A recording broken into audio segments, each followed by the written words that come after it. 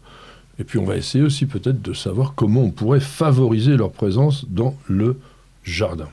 Il y avait une phrase de Charles Darwin que je voulais vous citer avant de démarrer ce sujet parce que je l'ai trouvée extrêmement intéressante. Charles Darwin, donc ce grand naturaliste du 19e siècle. Il est douteux qu'aucun animal, quel qu'il soit, ait joué un rôle équivalent au ver de terre dans l'histoire de la nature. Et c'est pas n'importe qui donc qui a raconté ça. Pour les scientifiques, les vers de terre sont des annélides. On a surtout les lombricidés, dont le ver de terre, le lombric, Lumbricus terrestris, qui est notre ver de terre habituel. Mais dans le monde, on en a 6000 espèces. Donc ça veut dire qu'il y en a absolument partout. Comment appelle-t-on la branche de la zoologie qui étudie les vers de terre? La géodrolologie. Drillo. Géodrilologie.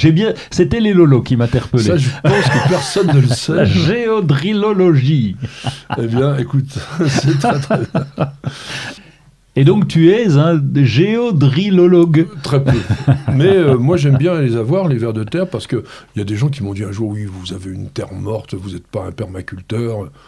Moi quand je retourne ma terre, pouf, il y a toujours plein de vers de terre. Bah oui, parce qu'il suffit quand même de l'amender en matière organique. Si vous avez un enrichissement régulier de votre sol, vous avez forcément des vers de terre, parce qu'ils se nourrissent de ça.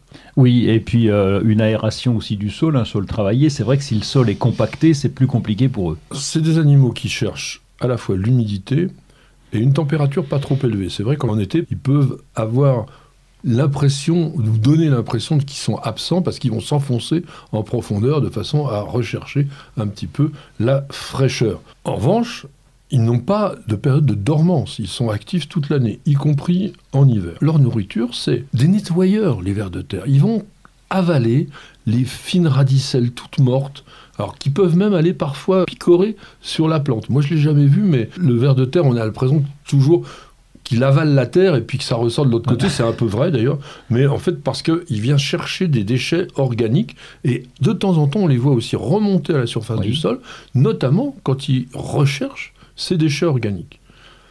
Et qu'est-ce qu'ils font? Eh bien, ils la malaxent en même temps que la terre et ils nous font un ameublissement formidable. Oui, c'est d'ailleurs pour ça qu'on voit les petits déchets, là, les machins... Les turillons. Ah, les turillons. Ouais, les turillons. Et des fois, il y en a plein. Hein. Voilà. On revoit un petit peu le dessin du ver de terre. Il triture le sol parce qu'il le fore pour avancer. En même temps, il absorbe les débris végétaux, les débris organiques, et du coup, il va commencer déjà à aider considérablement l'écosystème, et par conséquent le jardinier, parce qu'il va réduire les risques de développement de bactéries, de champignons, etc., qui pourraient venir sur une matière en décomposition. Et comme les éléments qu'il absorbe traversent son tube digestif, eh bien, il va, à la sortie, avoir amélioré le sol parce qu'il a des enzymes à l'intérieur de son corps qui servent à la digestion et qui vont apporter des éléments en décomposant la cellulose et la lignine. La cellulose, c'est l'enveloppe un peu souple des plantes et la lignine, c'est les morceaux de bois. Ces fameux turicules ou turillons montrent la présence de vers de terre. Est-ce que tu as une idée du travail que peut faire le ver de terre? C'est un truc de fou, si j'ai bien compris. Sur un hectare, on arrive à 400-500 tonnes, un truc comme ça, de matière broyée, recyclée, etc. Oui, alors entre 40 et 600 tonnes sur un hectare. Ça dépend effectivement de la quantité de matière organique qu'il y a. Mais surtout, ce que l'on pense, c'est qu'en 5 ans, l'ensemble de la terre d'un jardin ou du terrain va être travaillé par les vers de terre. Sur une surface d'au moins 40 cm, quelque chose comme ça. Quand même. Non, on va dire une trentaine de centimètres, c'est déjà beaucoup. Enfin, sur ce qu'on appelle la couche arable, en fait. Hein. Et pour un seul ver de terre, mais ça ne vit pas aussi longtemps, Mais toute la terre d'un jardin, en 50 ans, elle aura été entièrement retravaillée par les vers de terre. Du bonheur. Du bonheur. Enfin, 50 ans, il faut être tranquille. Oui. Ah bah. Généralement, quand on fait un potager, c'est tous les ans. Hein. Non, mais d'où l'importance de privilégier leurs actions, hein, évidemment. Alors, les fameux turicules, toi, qu'est-ce que t'en fais ? Alors, je les laisse par terre parce que finalement, on les voit, on les aperçoit, mais j'en ai pas tellement. Dans le potager, ça se réincorpore tout seul. Je le laisse direct au sol. Oui, mais quand c'est sur la pelouse, il faut le balayer, et puis ça s'étale. C'est comme si on faisait un petit terrotage, en fait. Oui, c'est tout, oui. Mais en tout cas, on les ramasse pas. Enfin, je présume qu'on ne les ramasse pas pour les récolter, etc. C'est dommage. Oh, ça serait un boulot. De fou, hein. Oui. Dès l'Antiquité, Aristote s'était rendu compte de l'intérêt majeur des vers de terre. Il les appelait les intestins de la terre. C'est rigolo. C'est joli, oui. Hein. Cléopâtre a considéré que c'était des animaux sacrés. Et Charles Darwin, que j'ai déjà cité précédemment, il les appelait les ingénieurs du sol. Vous voyez un petit peu toute l'importance que peuvent avoir ces vers de terre. Donc ils jouent un rôle majeur sur l'équilibre, sur la fertilité, parce qu'en même temps, comme ils vont décomposer la matière organique, ils vont parfaire la minéralisation, l'humidification. Donc on va avoir une véritable fertilisation du sol du fait des vers de terre. Alors est-ce que tu as des idées sur le moyen d'augmenter leur présence ? Ah bah, le compost, si tu me dis qu'ils aiment bien manger ça, ils sont simples, hein, ils sont comme les autres, il faut aller au resto. Donc en ajoutant des matières organiques et du compost, à mon avis, on devrait pouvoir Alors, les développer. Si on met que du compost végétal, ça sera déjà pas mal. Mais si en plus on peut mettre du fumier décomposé avec le compost végétal, ça sera encore mieux parce que ça leur permet d'avoir une sorte de réserve nutritive qui va aussi favoriser leur multiplication, parce qu'un animal, pour qu'il se reproduise, il faut qu'il soit dans des bonnes conditions. Donc meilleures sont les conditions et mieux il se reproduit. On pense qu'environ 5 kg par mètre carré d'amendement organique, c'est pas mal, et on dit que si on mettait ça chaque année, on arriverait à multiplier par 2 et même jusqu'à 250 le nombre de vers de terre selon la qualité du terrain au départ. Si on n'en a pas, on va en multiplier beaucoup plus rapidement que si on en avait. Mais vous vous rendez compte, si on travaille bien le sol, si on amende, c'est ce qu'on vous conseille en permanence, eh bien vous allez augmenter la présence de ces vers de terre qui sont tout à fait indispensables. On terminera par, malheureusement, la menace qui pèse sur nos vers de terre à cause d'un autre ver qui porte curieusement le nom d'un président américain. D'Obama. Voilà. C'est pas Trump. On aurait pu l'appeler Trump parce qu'il est quand même très chiant ce ver plat. Obama Nungara, donc c'est un platelminthe qui est d'origine brésilienne et qui commence à devenir très très embêtant depuis 2016. Il était en Europe avant, mais en France en 2016, et donc de plus en plus on voit ce ver qui se nourrit de nos vers de terre, et ça malheureusement. Bienvenue au jardin. Patrick Mulan, Roland Motte. Comme nous sommes en plein printemps, il est sûr que ça s'active pas mal au jardin. Il y a des nouveautés, il y a des petites choses à vous raconter et à vous présenter. Alors là, il a découvert un truc. Alors là, il me l'a laissé là parce que vraiment, j'avais jamais entendu parler de ça. Et ça montre aussi une chose, c'est que non seulement on ne connaît pas tout dans la nature, et ça tout le monde le sait, mais qu'on fait des découvertes souvent extraordinaires régulièrement. Truc de fou, puis je me suis dit, je vais me lancer dans la botanique, il n'y a pas de raison, il y en a qui arrivent. Alors, je vais vous parler de Enigmanu alvaresiae. C'est là une mystérieuse plante amazonienne. Pourquoi ? Parce que dans les années 70, Robin Foster, qui se baladait dans le parc national de Manu au Pérou, et il a croisé un arbuste avec de très jolis fruits un peu orange, avec une feuille un peu surprenante. Et ses copains ont dit, Robin, tu vas bien nous trouver ce que c'est. Pourquoi ? Parce que le Robin Foster, il est très doué en botanique, un peu comme moi, quoi. Si on l'appelle le Roland Motte du Pérou, au moindre coup d'œil, il reconnaît. Il n'est pas péruvien, il est d'université de Chicago. Sauf que là, le Robin coincé. Et donc il a ramené une feuille, mais elle était sèche. Et donc on n'a pas pu faire d'ADN pour essayer de comprendre ce que c'était. Et heureusement, Patricia Alvarez Loaiza, une biologiste, dit attends, moi je vais y retourner, puis je vais essayer de retrouver cette plante complètement bizarre. Elle en a ramené des échantillons vivants. Ils ont pu faire l'analyse et ils ont découvert que c'était de la famille que tout le monde connaît, les Les picracmaniacées. Non, pas les picrates. Les picramniacées, voilà. Les picramniacées. Alors, Oui. c'est une famille qui a été créée en 1995, donc c'est vrai que c'est relativement récent. Il n'y a que 2 genres. Il y a le Picramnia et il y a l'Alvaradoa, et puis maintenant, il y a aussi la Enigmanu. Voilà. Oui, sauf que personne l'aurait rangé, la bête-là, dans cette famille-là, parce qu'elle est C'est-à-dire atypique. que si on n'avait pas effectivement séquencé l'ADN, on ne Oui. serait pas rendu compte, on l'aurait classé ailleurs et on se serait trompé. D'où les changements que vous raconte régulièrement en disant cette plante elle faisait partie de telle famille, maintenant elle a changé, parce que de plus en plus on analyse l'ADN et avec ça on sait effectivement quelles sont les parentés que peuvent avoir les plantes les unes avec les autres. Et donc Aenigmanu signifie le mystère de Manu. L'énigme. Et puis Alvarezia, c'est en hommage à la Patricia qui a ramené un petit bout de plante. Voilà, une biologiste qui travaille dans ce parc national. Mais ça valait le coup d'être vécu. Moi, je vais vous parler de quelque chose de beaucoup plus terre à terre. C'est un nouveau mot. Un nouveau mot qui a été inventé et qui va être diffusé par les artisans du végétal. C'est un ensemble de pépiniéristes et d'horticulteurs qui ne font que des végétaux et qui veulent se faire reconnaître parce que sont des spécialistes. Et pour se faire reconnaître, ils ont inventé le mot végétalerie. On avait le Garden Center, on a trouvé que c'était trop anglais, on a appelé jardinerie, et eux, ils vont appeler une végétalerie. Ça veut dire que c'est un endroit où on ne vend que des plantes. Oui, tout simplement. A priori. Ils vendent pas que des plantes, eux, d'ailleurs, mais ils vendent un peu autre chose. Mais oui, mais enfin, ils sont en priorité considérés comme des producteurs et donc essentiellement des vendeurs de végétaux. Je ne sais pas ce que vous en pensez, vous pourrez deviser sur le site autant que vous voulez autour de ça. Ils sont partis de l'idée qu'il y avait les boucheries, il y avait les charcuteries, etc., les boulangeries, et qu'on pouvait faire les végétaleries. Je ne pense pas que le mot soit extrêmement heureux en soi. Je sais que Roland ne va pas dire ce qu'il en pense. Parce que si, je peux te dire ce que j'en pense, oui, parce que c'est un nom sur lequel on avait réfléchi il y a une quinzaine d'années, et c'était un peu proche de végétaline, et c'est pour ça, encore plus il y a 15 ans, et c'était vraiment pour se démarquer des jardineries. L'objectif, c'est ça, c'est de se dire, moi je ne suis pas une jardinerie dans laquelle il y a un peu tous les produits, etc., et eux veulent se démarquer en disant, nous vraiment, il y a 80% de végétal, quoi. Voilà, c'est surtout un problème de concurrence. Alors, mesdames, messieurs, l'heure est grave. Oui.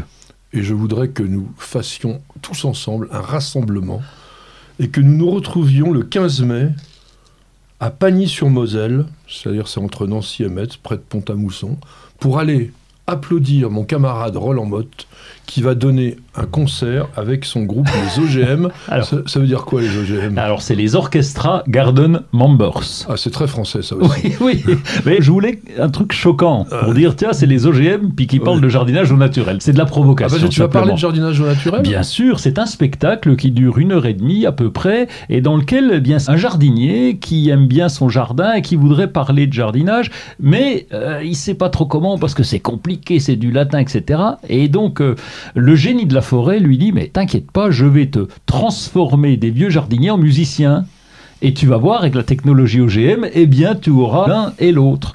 Sauf que ça marche pas vraiment parce qu'ils sont vieux, ça c'est sûr, ils sont plus jardiniers puis ils sont pas encore musiciens. Mais on arrive à se débrouiller sur le spectacle. On arrive à faire un spectacle que tu as créé voilà, toi-même. Exactement. Donc, le 15 mai, à Pagny-sur-Moselle. Non, mais je pense qu'il serait content que vous lui disiez « Ah oui, je vous suis sur News Jardin TV, mon cher Roland. » Alors plus, ça, vous avez bien chanté. Si vous faites ça, vous avez une entrée gratuite. Une entrée gratuite pour te voir? Oui. Ah, alors notez bien, hein. Pagny-sur-Moselle, 15 mai. Si vous arrivez en disant « Je viens de la part de News Jardin TV », oui. Paf. Entrée gratuite. De toute façon, l'entrée gratuite, donc on est peinard. Je me fais piéger, mais je l'adore. Bon, en tous les cas, soyez au rendez-vous, ça serait sympa. Il a fait une cassette, hein, je l'ai vu. C'est bien fait. Un CD. La cassette, c'est fini. Oh, excusez-moi, j'ai les cheveux blancs. Le 22 mai, vue sur Vers, c'est une fête des plantes à Saint-Briac-sur-Mer, dans l'Île-et-Vilaine. Il y aura plus de 50 exposants. C'est aussi gratuit. Le parking est gratuit aussi pour toi? Oui, tout est gratuit. Bon, alors, fais-moi un petit coup de cœur là. Sur un podcast, il est sorti par Franck Silva, donc il s'appelle Passeur de forêt, et donc c'est un dialogue d'une quinzaine de minutes entre deux générations, un propriétaire de forêt et son petit-fils. Alors parce qu'on sait que 75% des espaces boisés appartiennent à des propriétaires forestiers, et c'est pas des grands domaines. Des fois, il y a des gens qui ont 2-3 hectares de forêt, mais ce sont des passionnés, un peu comme jardiniers, jardinier. Et là, avec ce podcast, le premier en tout cas, on nous emmène en Franche-Comté, près de Villers-le-Lac, et on a le papy qui va expliquer à sa petite fille un petit peu comment il vit sa forêt comment il voit sa forêt. Les forestiers, en tout cas à ce niveau-là, sont un peu comme les jardiniers. Ce sont des passionnés. Et ce sont des passeurs de forêt. C'est là-dessus, vous pouvez le faire sur un site de podcast et vous allez l'entendre. Ça doit être très intéressant. Moi, très très vite, un petit coup de cœur pour vous dire que le jardin alpin du Muséum d'histoire naturelle est rouvert. Très intéressant. Gratuit lui aussi. Donc vous pouvez vous promener en plein cœur de Paris dans un milieu complètement dépaysant. Il y a un des plus grands actinidia, donc un kiwi du monde, je pense. Vraiment un truc immense. Il y a aussi un métaséquoia magnifique, énorme. Il y a même des plantes qu'on n'attendrait pas, comme le pistachier par exemple. Ouais, voilà. Vraiment, c'est très intéressant. C'est ouvert jusqu'au 15 novembre. Et comme je vous le disais, c'est gratuit. C'est au cœur même du Jardin des Plantes, le Muséum national d'histoire naturelle. Il est temps de souffler un petit peu, hein, vous en aurez mais déjà plein la tête. On écoute rapidement une petite page de publicité et on se retrouve tout de suite. Prendre soin de son jardin n'a jamais été aussi facile avec Oriange 3 en 1, la nouvelle innovation Solabiol. Grâce à la technologie de l'hydrodistillation, Oriange 3 en 1 utilise toute la puissance de l'huile essentielle d'orange. Sa formulation permet de combattre efficacement les insectes, les acariens et les maladies en neutralisant leurs cellules. Oriange 3 en 1, c'est le geste simple pour prendre soin de son jardin. Insectes, acariens et maladies, un seul produit et c'est fini.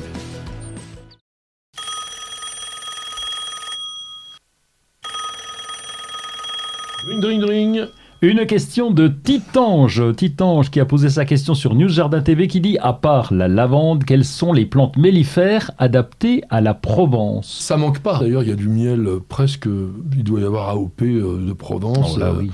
Parce que toutes les plantes que vous trouvez, les arbousiers, les amandiers, l'albizia, la calune aussi, hein, cette bruyère naturelle que l'on voit dans pas mal de régions, le pêcher, l'origan, le résédal, le romarin, la sarriette, toutes ces plantes-là sont vraiment mellifères, elles poussent régulièrement en Provence et vous pouvez, je pense, vraiment vous régaler d'un excellent miel. Il y en a plein d'autres, il y en a tellement d'autres d'ailleurs qu'il y a une liste complète. Je vous mettrai le nom du site sur la vidéo parce que la région PACA a fait un guide des plantes mellifères en PDF que vous pouvez télécharger gratuitement en allant sur l'internet. Donc c'est vraiment pas le moment de vous casser la tête, vous avez tout ce qu'il vous faut. Alors ce qu'on vous dit aussi, c'est d'éviter le robinier, donc l'acacia. Oui. On aime bien le miel d'acacia et le colza et le tournesol parce qu'en Provence, ils ne sont pas assez mellifères pour permettre une bonne récolte de miel. Donc il faut bien adapter effectivement ces espèces à la région tout simplement. Vous cherchez la petite bête ? Toutes les réponses dans le dossier de Bienvenue au Jardin. Mes amis, nous allons nous régaler parce que nous allons parler d'un des arbustes les plus spectaculaires de la saison. Je pense que tout le monde a plus ou moins envie d'en avoir dans son jardin. C'est pas toujours possible. Mon camarade est obligé de les faire en pot. Je veux parler des rhododendrons et des azalées, bien que pour les botanistes, ce soit les mêmes plantes. Qu'est-ce que veut dire d'ailleurs rhododendron ? L'arbre à rose, parce que c'est vrai que quand il est en fleurs, c'est impressionnant, à tomber.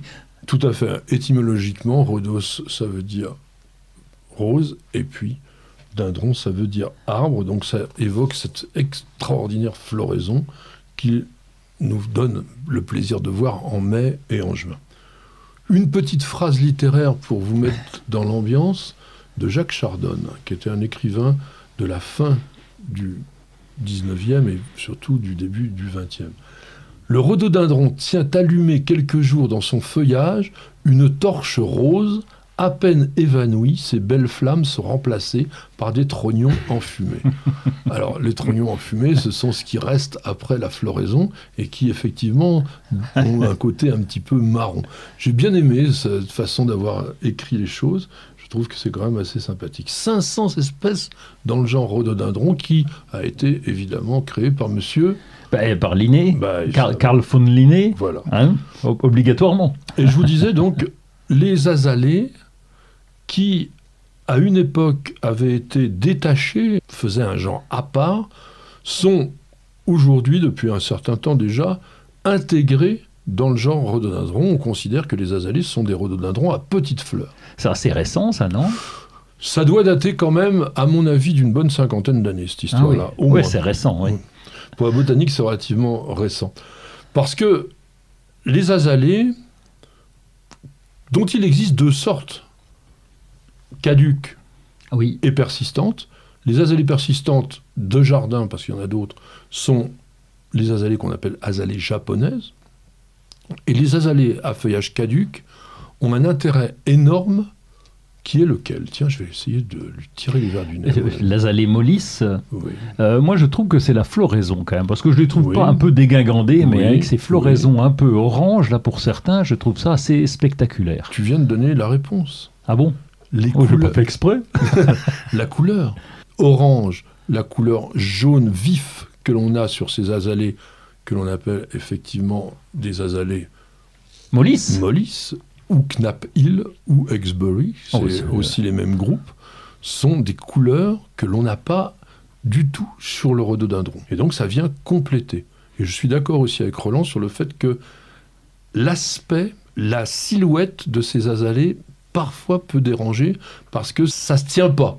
Bon, mais on peut retailler. En revanche, les rhododendrons, donc les fameux rhododendrons à grosses fleurs, sont des plantes qui sont naturellement plus ovoïdes ou sphériques, très réguliers dans la croissance. C'est rare que ça parte dans tous les sens.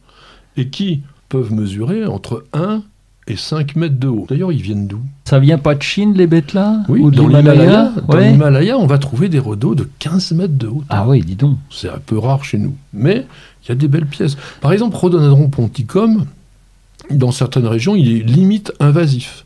Tellement il pousse. Dans l'ouest du pays, ça pousse vraiment énormément. Nous sommes dans une famille botanique bien particulière qui s'appelle... Les éricacées. Il y a les rhododendrons, les calmias. Par exemple, j'adore les calmias. On a une très belle vidéo sur le calmia que je vous recommande, qu'on a tournée au parc botanique de Haute-Bretagne à Le Châtelier, en Ille-et-Vilaine. Un endroit magnifique, où il y a des rhodos d'ailleurs dans un jardin japonais. Faut aller voir. Non, mais il faut aller voir ça. Tu as entièrement raison. Donc, les pieris. Les pieris qu'il faut aussi cultiver dans votre jardin en association avec les rhodos, ça le fait vraiment. Il y a plein de plantes, l'Anchianthus. Il y a aussi des bruyères aussi, une fois qu'on oublie quand même. Erica. Ericacée. Et puis, on a le muguet en arbre, je vous l'avais présenté une fois, le Zenobia pulverulenta, les leucotoées. Ah oui, le coteau est Scarlett. Ça, Scarlett, est beau, par exemple. Oui. Il y en a plein de cultivars. Donc, toutes ces plantes-là ont comme dénominateur commun le fait qu'elles sont... en terre de bruyère. Voilà, sont des plantes extrêmement acidophiles. Quelle galère. Donc, qui ont besoin d'un pH entre 4,5 et 5,5. Ça, c'est l'idéal pour cultiver toutes ces éricacées. Donc, on les cultive généralement dans de la terre de bruyère pure. Et ce sont les seules plantes qui acceptent vraiment de prospérer dans ce milieu ultra acide et très très pauvre. Donc on ne met pas plein d'engrais au rhododendron, ça ne sert à rien du tout. C'est une plante qui a l'habitude de vivre dans des sols plutôt pauvres, il faut bien le dire. Alors l'intérêt des rhodos, c'est la dimension de leurs fleurs. Certains cultivars sont totalement couverts de fleurs en cette saison. S'il ne pleut pas, 3 semaines de floraison. Malheureusement, plus les fleurs sont grosses et plus elles sont facilement abîmées par la pluie. S'il pleut pas, il faut quand même rajouter de la fraîcheur au sol. Ok pour les fleurs, mais en sous-sol, les rhodos ont besoin d'humidité. Alors, tu as raison, sauf après la floraison, moi je vous conseille, pendant au moins un mois et demi, avant les premières chaleurs de l'été, eh bien de faire un peu souffrir votre rhodo, de pas trop l'arroser. Regardez encore, comme je vous dis souvent, les feuilles. Tant qu'il n'y a pas de ridule à la surface de la feuille, la plante, elle va bien. Dès que vous voyez que ça commence pas à se craqueler, mais justement à fissurer très très légèrement, là on arrose. Pourquoi? Pour favoriser l'induction des boutons floraux. Si la plante est dans des trop bonnes conditions végétatives, elle va nous faire beaucoup de feuillage et elle risque de ne pas nous amener jusqu'au bout de ce que l'on voudrait.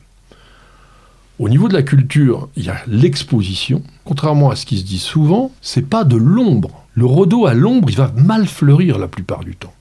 Il faut le mettre à mi-ombre, c'est-à-dire une lumière tamisée.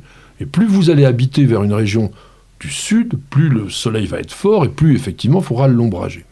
Et parce que, tu disais, il faut que le sol reste quand même moite, humide. Que faisons-nous pendant l'été, lorsqu'il fait extrêmement chaud? On a un très gros massif de terre de bruyère entièrement artificiel chez nous, puisqu'on a remonté le massif. On a mis du feutre sur le sol, on avait des petits murets en traverse de chemin de fer, on a rempli tout ça avec 20 mètres cubes de terre de bruyère, un camion, et puis on a planté nos rhodos. Et ça va très très bien, ça dure une dizaine d'années. Après, il faut changer complètement la terre. Mais globalement, on peut le faire comme on veut. Et ça pousse très bien. Que faisons-nous l'été? On les douche. Mais on les douche vraiment. C'est-à-dire que le feuillage doit ruisseler d'eau le soir, quand il y a eu plus de 28 degrés. Et tous les soirs, on le fait. Parce que la plante, ça la revivifie. Et comme tu disais, elle a vraiment besoin de ça. Toi, tu les cultives en pot? Oui, en pot, bien sûr, parce que d'abord, ça me permet de les déplacer justement pour avoir la bonne expo, et puis même dans le sol, j'allais dire c'est impossible. A priori, non, puisqu'il y a certains rhodos qui peuvent pousser dans des pH adaptés. T'as trouvé ça, oui. Incaro. I-N-K-A-R-H-O.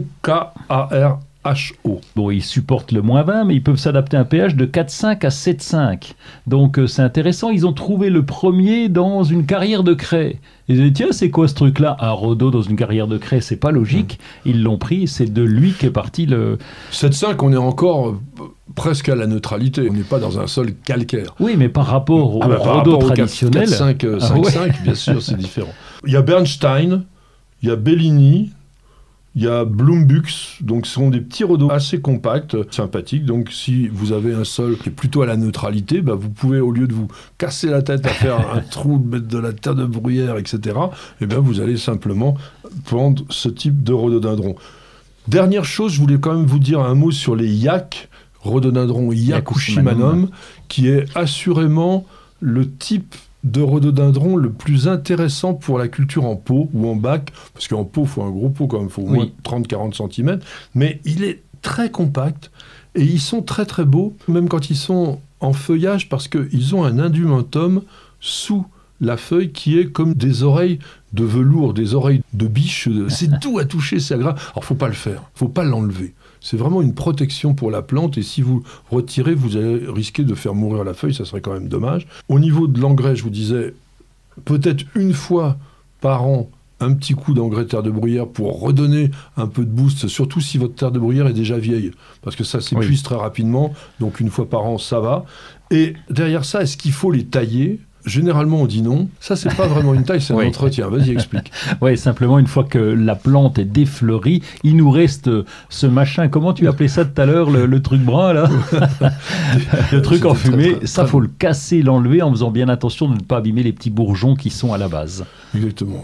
Il me rappelle une anecdote horrible quand j'étais à l'école d'horticulture.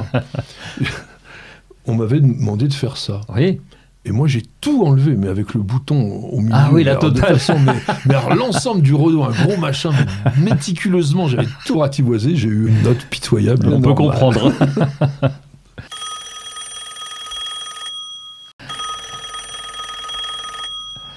Alors, une question de... Sans dessus-dessous. Ah, la question est simple.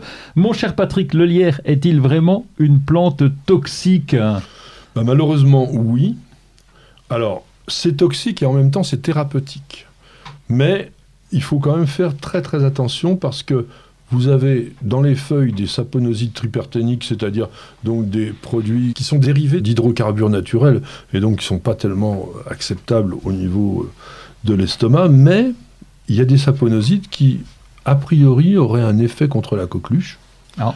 Et les feuilles sont, avec justement ces saponosides triperténiques et des flavonoïdes, utilisées en cas de bronchite, on n'est pas loin de la coqueluche, comme antispasmodique. Bon. Mais il faut y aller tout doux. Les feuilles, les tiges, ça peut être allergisant, mais c'est surtout les fruits qu'il faut éviter de consommer sur les lierres, parce qu'on peut quand même avoir des risques de toxicité. De toute façon, toutes les plantes médicinales, à partir du moment où elles ont un effet, lorsqu'on ne les utilise pas à la dose adéquate, on peut de toute façon avoir des effets qui ne sont pas forcément agréables. Parce que les fameux fruits, on dit que 2 à 3 baies seulement peuvent tuer un enfant. Que lorsqu'on avale ces fruits, on a une sensation de brûlure au niveau de la bouche, on salive énormément, on peut vomir, avoir évidemment après des diarrhées. Si l'intoxication est très grave, délire, hallucination, convulsion, coma et mort par asphyxie. Donc c'est horrible. Donc faites très attention. On peut éventuellement prendre les feuilles, mais surtout pas donc les fruits. On fait aussi une utilisation des feuilles de lierre pour certaines affections de la peau, pour diminuer les démangeaisons et les brûlures. Il aurait une efficacité sur la cicatrisation des plaies. Et certains utilisent aussi des produits extraits de lierre pour combattre la cellulite. Ah, alors ça, par contre, Oui. ça m'intéresse. Il n'y a pas de cellulite chez les hommes. Ah merde, dommage. Donc voilà ce que je pouvais dire là-dessus. Mais en tous les cas, méfiez-vous quand même vraiment. Je sais pas, toi, du lierre, qu'est-ce que tu en penses? Il est mellifère, voilà ce que j'en pense. Et il est très décoratif aussi. Toi qui manges tout, Je fais pas de décoction. fais pas de décoction de lierre. Pas encore. Et tu as bien raison. Donc avant qu'on s'empoisonne complètement, on va plutôt choisir de prendre un petit café en écoutant une page de publicité. Ils arrivent pour envahir votre jardin. Ne tremblez plus. Encore une mission pour Roundup. Il s'attaque aux mauvaises herbes en 1 heure seulement et contient une matière active existante dans la nature. Bienvenue au jardin. Patrick Mulan, Roland Motte. Mon cher Roland, nous avons passé le terrible moment des seins de glace, qui soit dit en passant est une foussette totale. Mais laisse-nous rêver un peu. J'ai fait l'exploration sur les sites de Météo France pour voir quels étaient les moments. Et sur les 80 dernières années, je crois qu'on en a eu à peine 7 fois. Je crois qu'il y a eu 7 fois dans certains endroits, dans l'ensemble de la France, des moments où il y a eu une gelée entre le 11, 12 et 13 mai, qui sont la période des seins de glace. Donc ça veut dire que comme nous sommes le 14, c'est fini, et on y va. On peut y aller. Alors vas-y, qu'est-ce que tu nous fais au jardin? Saint-Mamère, Saint-Pancras et Saint-Servais. Je vais pouvoir commencer à planter à l'extérieur. On a déjà planté dans la serre les plantes gélives, les frileuses, oui, les tomates, les aubergines, les poivrons. Je vais pouvoir planter dehors ces mêmes plantes-là. Tu fais 2 cultures. Oui. Une dedans, une dehors. Oui, avec la serre, oui, on a 25 mètres carrés de serre. C'est pour ça qu'il fallait virer les plantes méditerranéennes qu'elles dégagent. Tant pis, parce qu'il y a priorité aux tomates. Évidemment, si c'est comme l'an dernier, c'est un risque, puisque en pleine exposition, quand il pleut, c'est foutu. Mais la plupart du temps, ça va pas recommencer quand même. On a de belles productions de tomates à l'extérieur. On trouve dans le commerce des protections qui sont, à mon avis, très intéressantes et qui sont tout simplement des grands arceaux assez hauts sur lesquels on tend un film plastique transparent qui ne va même pas jusqu'au sol. C'est pas une vraie serre, c'est simplement un abri qui évite la pluie directement sur les tomates. Et je vous conseille vraiment, dans les régions où d'ordinaire il pleut pas mal, la Normandie, l'Île-de-France, par exemple le Nord, tout ça sont des régions qui sont bien arrosées, c'est plus prudent. En tunnel, oui, mais c'est pas un vrai tunnel, parce que il va c'est pas jusqu'en bas. J'ai vu des housses carrément. Oui. Alors ça, c'est pas très bien parce que tu as une condensation qui se fait à l'intérieur en fonction de la météo, et là c'est encore pire parce que là tu as un bouillon de culture dedans. Non, la housse à tomate est très très très bien pour le début de culture. Ah oui. Quand on a planté trop tôt, quand on a été impatient, quand on a été dans les jardineries qui nous les proposent des plants de tomates depuis le début mars alors qu'ils ne devraient pas, on peut... non, allez, je vous laisse. On a vraiment la housse à tomate pour le jeune plant. Mais en aucun cas, elle peut accepter le développement complet. Tandis que le système dont je vous parlais là, vous pouvez le laisser. C'est pas d'une esthétique terrible, mais en tous les cas, c'est relativement efficace. Planter quand même des fleurs. Oui, quelques fleurs quand même pour le plaisir. Donc des mélanges de fleurs, là, on peut y aller. Tout. Dis-moi au hasard, je vais te dire oui. Oui, mais je sais pas, tu fais pas de pélargonium, par exemple. Pélargonium, non. Sur le balcon, là, c'est d'une platitude. Non, j'ai mis des dipladénias. Je préfère. Oui, donc ça y est, ils sont plantés, ils sont à l'extérieur. Mais comme c'est sur l'autre côté de la fenêtre, c'est plus protégé. Donc là, les dipladénias, ils sont déjà en place. Dipladénia a l'avantage de résister assez bien à la sécheresse. Et ça pousse, ça pousse et ça pousse. En revanche, les garder l'hiver, délicat. J'ai pas pu. Même dans la serre, ils ont crevé. Basilic. Basilic, oui, ça y est. Ils sont semés dans la tour hydroponique. Ça commence déjà à pousser un petit peu. Mais en pleine terre, je vais mettre des plants. Oui, t'achètes des plants, oui. moi aussi. Oui, c'est plus simple. On achète des plants. Sarclage, arrosage, ça c'est indispensable. Taille, qu'est-ce que tu tailles? Il y a déjà des trucs qui se cassent un petit peu de ça, de là. Donc je fais mon petit tour, comme en hiver, avec le sécateur. Il y a quoi? Il y a des petites branches qui se cassent ici ou là. Je vais surveiller les plants de tomates aussi qui peuvent se casser également. Ça peut aller vite hein, avec un oiseau, avec un chat, etc. Donc je surveille. Bien sûr, si vous êtes citadin, n'oubliez pas de vous faire un plaisir avec des bacs, des jardinières. C'est le moment de tout mettre dehors et mélanger, pourquoi pas justement, des aromatiques avec des fleurs. Enfin, faites-vous sur un petit bac l'idée d'un petit jardin dans lequel on mélange un petit peu tout et ça sera vraiment très très agréable. On peut encore, on est un peu à la limite, mais on peut encore semer en direct des fleurs annuelles qui vont pousser rapidement, comme les cosmos par exemple, les nigelles, tout ça, ce sont des plantes qui vont très très vite. Les belles de jour, même des capucines annuelles, des centaurées, les clarkia, c'est des très bonnes plantes pour les jardins de style naturel, de style sauvage, de style décontracté. Les pavots de Californie, là, les fameuses escolzias dont personne ne sait écrire vraiment correctement. Oui. Je vous le mettrai. Et ça se développe très vite, hein. Ah oui, voilà. Alors ces plantes-là, vous les semez, on est le 14 mai. Allez, dans moins d'un mois, vous avez des fleurs. Hein. Enfin, autour d'un mois. Et dans 2 ans, il y en a partout. Alors sortez aussi toutes les plantes un peu frileuses de la maison. Maintenant, t'avais dit un peu la semaine dernière. On avait commencé, mais bon, faut être prudent. Si on a une véranda, ça va. Si on a une avancée de toit, ça va. Mais ce qu'on fait, c'est qu'on accroche les orchidées dans les arbres. Oui. Et elles passent tout l'été là et vraiment ça donne un résultat extraordinaire. T'as un jardin ombragé aussi, donc là il n'y a déjà pas ce risque d'ensoleillement excessif. Dès que tu le mets dans un arbre, de toute façon, il est déjà un petit peu ombragé. Et puis après, fertiliser, tiens, les agrumes, les orangers et citronniers, c'est le moment, et notamment aussi, vos plantes d'intérieur, vous allez les fertiliser.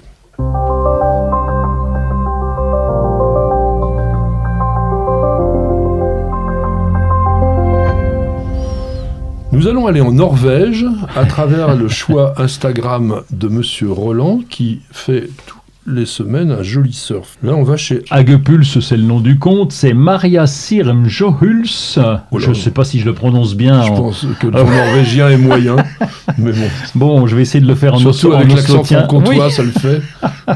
Elle n'est pas du tout jardinière. Elle est musicienne à l'opéra norvégien à Oslo. Elle a 300 publications, elle n'a pas énorme, mais ça touche que son jardin. Elle a 6000 abonnés. Ouais, doit être connu, c'est ça, parce que 300 publications, 6500 abonnés.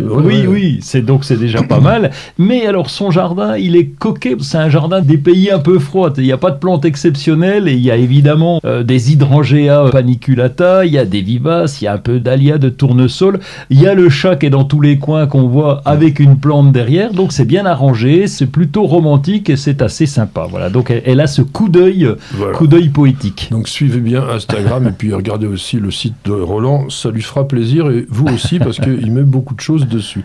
Au niveau des livres nouveaux, guide terre vivante, compost et paillage, l'auteur est Denis Pépin. C'est pas un inconnu du tout, il a un petit nom marrant, mais c'est son vrai nom. Et c'est quelqu'un qui est très très très à l'aise dans tout ce qui est culture bio, etc. et qui est un bon agronome et donc on peut suivre ses conseils.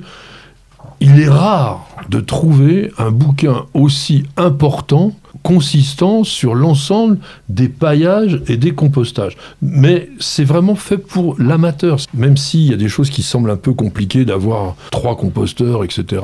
Peut-être en a même plus, non ? 4. Oui, voilà. Donc, mais bon, ça c'est pour les pros. Mais il y a des bonnes idées. Il y a surtout des choses qui vous apprennent plein de trucs et qui montrent quand même l'importance de tout ça.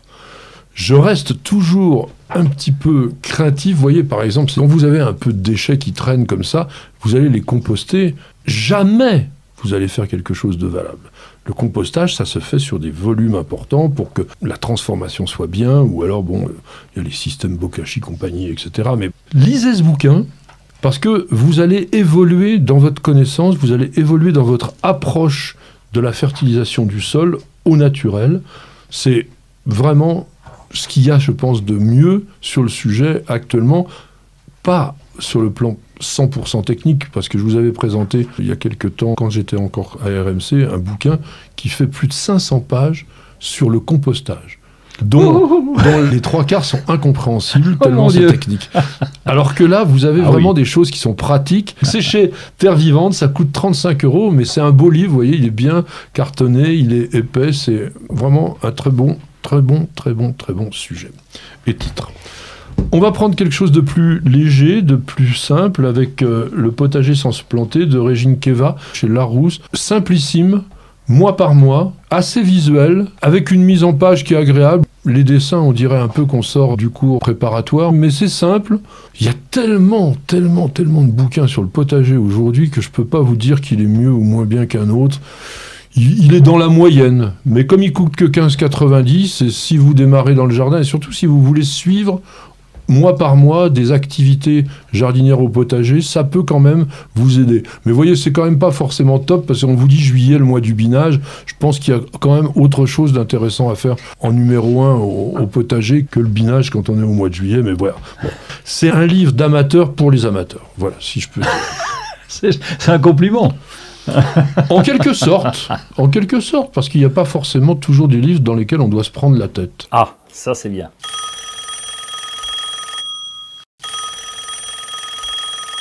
Alors, une question de Sarah Amadi.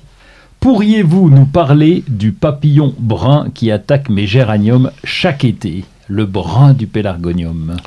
Il y a un moment dont on n'avait pas parlé de ça. C'est vrai que l'année dernière, j'ai l'impression que ça s'était un peu calmé. On va en reparler maintenant. Vous savez, c'est un papillon qui vient d'Afrique du Sud. Il s'appelle Cassirus marshalli. Ça vous dit peut-être pas grand-chose, mais en tous les cas, c'est important de le savoir, parce qu'il n'y a que lui qui est spécifique du pélargonium.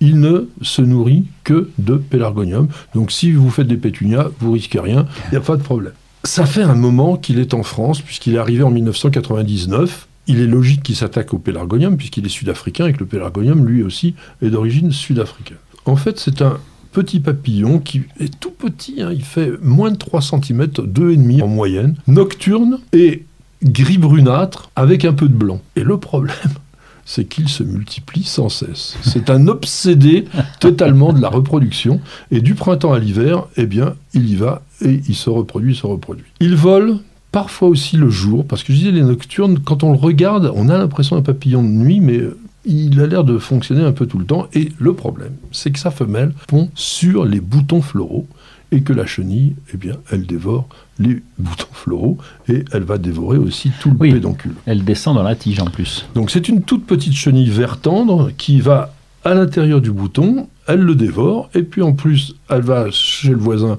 après, etc. Et elle vous fait un ravage total sur votre pélargonium. Que faire ? Bactospéine, voilà. C'est tout, c'est à peu près Bacillus thuringiensis, donc c'est quelque chose qu'on utilise contre les chenilles et qui vont bloquer leur système digestif, je crois. Exactement. Et c'est le seul moyen.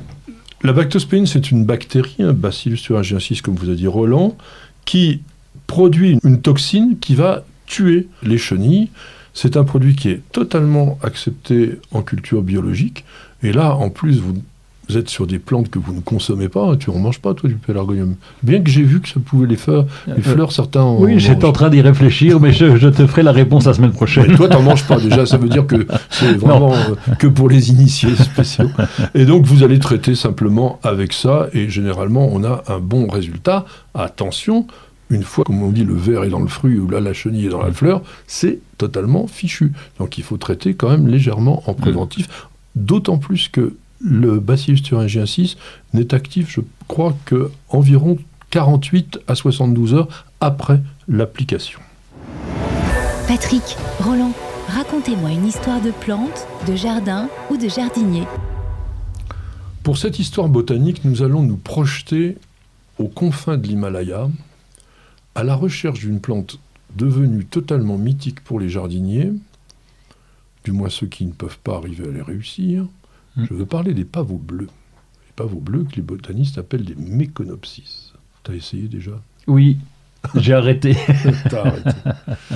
Alors on en trouve en France dans un jardin que j'aime beaucoup qui s'appelle Berchigrange, qui est pas loin de chez toi, dans les Vosges, mais il est en altitude, ce jardin, et du coup, comme cette plante est une plante de l'Himalaya, est une plante aussi d'altitude, il y trouve à la fois le sol acide dont il a besoin, l'humidité parce que ce jardin est parcouru par des petits ruisseaux naturels, et il y trouve aussi la différence thermique dont il a besoin. Donc si vous voulez voir des beaux Méconopsis en France, eh bien vous allez voir Berchigrange.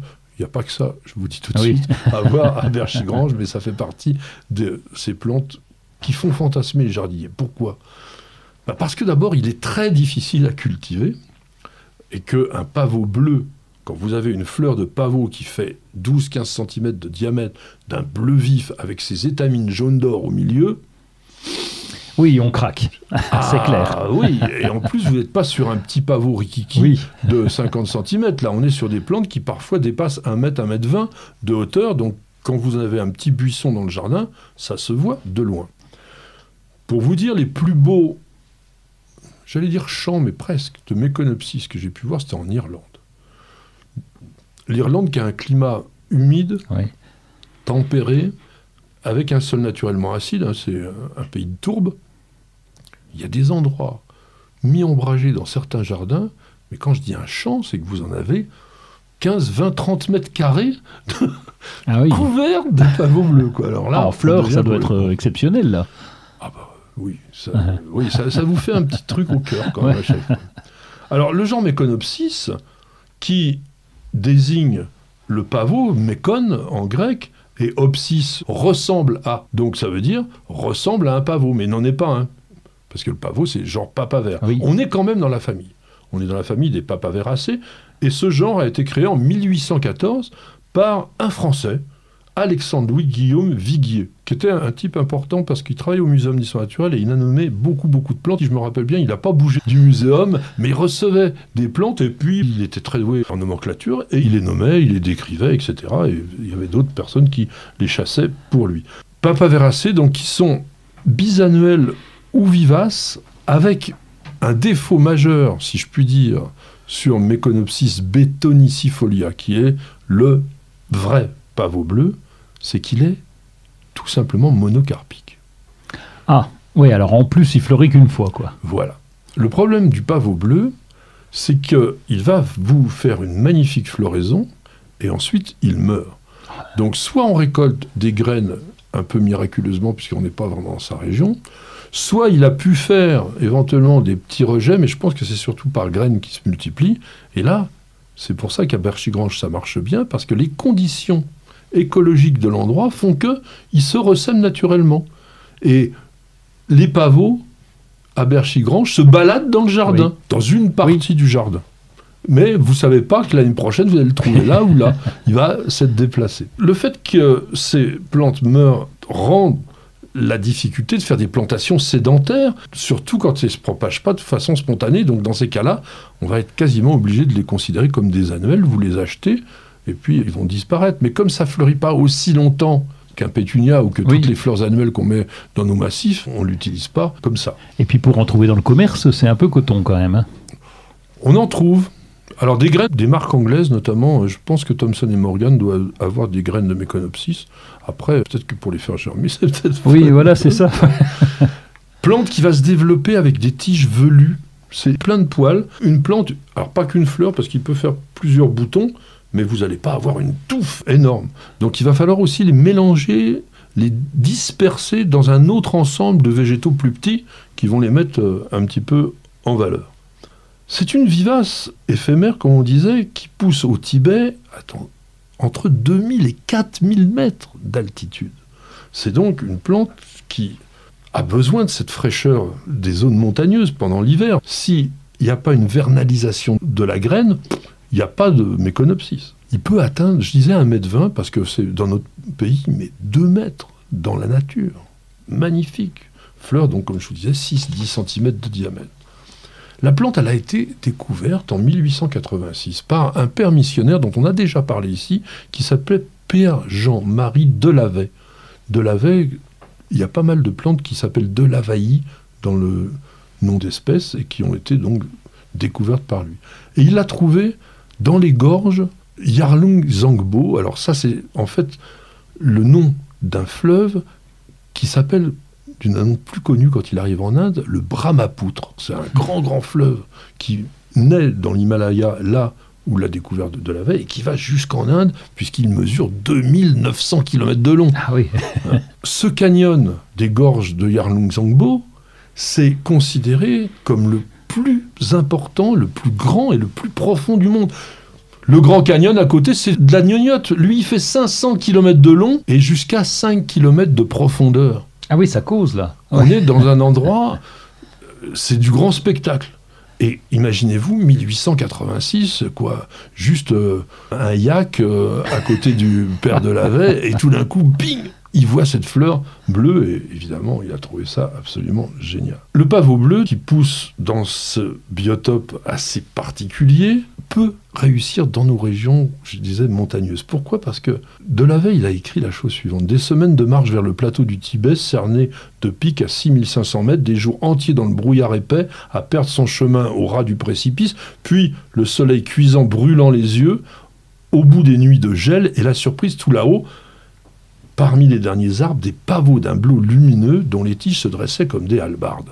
Vous avez vraiment les éléments nécessaires pour réussir le pavot. Le brouillard, c'est l'humidité ambiante. Il faut ça. Vous avez le soleil cuisant de l'après-midi. Il faut une bonne insolation, il faut quand même qu'il fasse chaud. Mais la nuit, il gèle. Donc si vous avez l'ensemble de tout ça, peut-être que vous allez réussir le Méconopsis. Et un sol acide. En plus. Et un sol acide. Oui, là c'est compliqué. Aujourd'hui, on cultive souvent un cultivar qui s'appelle Lindholm, qui est un hybride tétraploïde qui a l'avantage de se multiplier facilement, enfin fidèlement en tous les cas, par semis. Il est un peu plus petit, il fait faire 1 mètre environ de hauteur, mais il fait un pavot bleu ciel. Il n'est pas aussi intense que Betanicifolia, mais il est plus facile quand même à cultiver. Il y en a un autre qui est absolument extraordinaire, qui s'appelle Meconopsis oridula. Comme son nom veut le dire, il est tout hérissé. C'est un grand botaniste aussi qui l'a décrit en 1855, Joseph Dalton Hooker. Il l'avait découvert, lui, dans une expédition en Himalaya, et là, celui-là, on le rencontre jusqu'à 6000 mètres d'altitude. Donc c'est une plante, au niveau de la rusticité, il n'y a absolument pas de problème. Les fleurs sont un peu plus petites, elles font que 4 à 6 cm de diamètre, mais le bleu intense tire, lui, vers le violet. On n'a pas la même couleur, et puis, comme je vous disais, il est complètement hérissé de partout. Et il y a le mythe du mythe, c'est Meconopsis grandis, qui est originaire du Népal. Et là, on a des fleurs de 12 à 15 cm de diamètre. Encore plus difficile à cultiver. Oui, c'est ce que j'allais te demander, donc c'est même pas pour nous, quoi. On oublie. Non, dans un jardin, on n'y arrive pas. En plus, il vit très très peu de temps dans ces cas-là.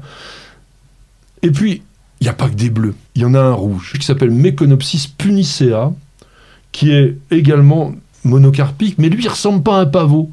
Parce que sa fleur, elle est toute pendante et elle ressemble à une cloche plutôt un petit peu, ou un mouchoir qui serait un peu en train de tomber comme ça. Et c'est une vivace qui atteint, 60 cm de haut en moyenne, avec des feuilles persistantes à la base qui sont très très velues, même un petit peu rugueuses, on va dire. La fleur, c'est juin à septembre. Donc là, il s'étale en floraison beaucoup plus longtemps et il vit aussi dans la même région, entre 2800 et 4000 mètres d'altitude.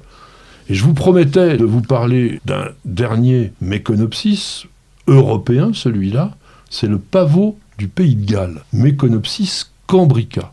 Qui va fleurir. Plus facile de culture. Bien sûr, mais il est jaune. Ah oui, mais tant pis, on ne peut pas tout avoir. Hein. Bah oui, mais à ce moment-là, on pourrait avoir des choses plus simples. Par exemple, les pavots d'Islande, qui sont jaunes, blancs, roses, oranges, etc.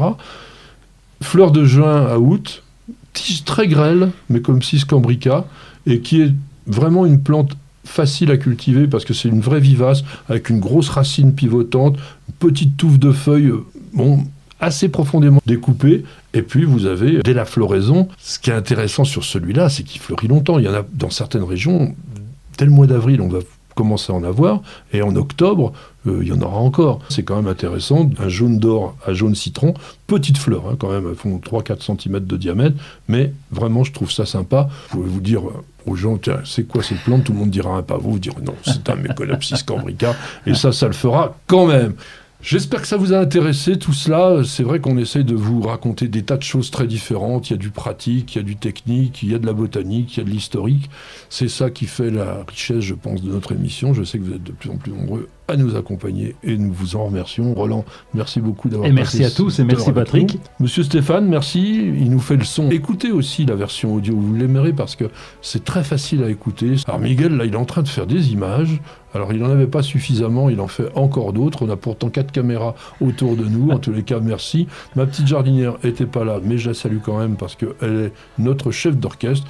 Et avec Roland, on vous dit passez une très très bonne semaine au jardin. Faites-vous plaisir et bienvenue au jardin.